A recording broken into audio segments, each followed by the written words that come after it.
Can we now look, please, about the constructions of care as opposed to intimacy? Can you tell us more about that? Yes, I think that care is a word that is obviously commonly used in early years practitioners' language. Practitioners are paid to care and to educate young children, so therefore it's a set of skills that they would expect to hold. Care and education is inseparable in terms of policy language, and so therefore they're very familiar with this terminology. But when it comes to understanding where care sits alongside intimacy and love, I think it becomes much more problematic.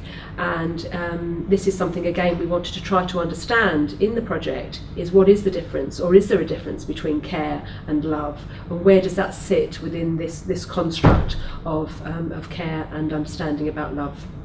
Going back to you said there's a difficulty about can you unpick that a little bit more about care and how it sits within settings? I think the challenge here, Anne, is that because there is this sense that care is a commonly used phrase, it's a commonly used term, and so therefore it's one that the practitioners are comfortable with. They see it written down, it's one that's used in their everyday practice, and if they feel comfortable with it, it doesn't feel such an emotionally laden term such as love and intimacy, so therefore they feel comfortable using that term. So in the project, what we wanted to do was to find out, what do they mean by care? Do they think there's a difference between care and love?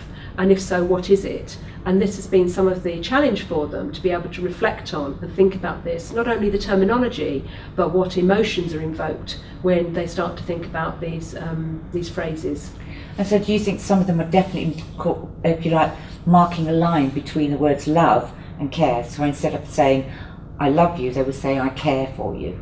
I think for some practitioners, they feel uncomfortable using terms which they have been led to believe somewhere, even if it may just be in their own minds, that love is a word that is not necessarily appropriate to use in professional roles with young children.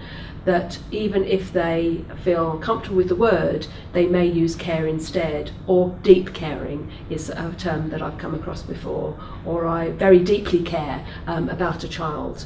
But when we started to try to understand that and what that deep caring might be, it seems to fit with some of the notions and the constructs of love that are coming forward in what other people might construct as love, and certainly within the theorising of that, within my understanding, the theories that I've been using in my own work. Thank you.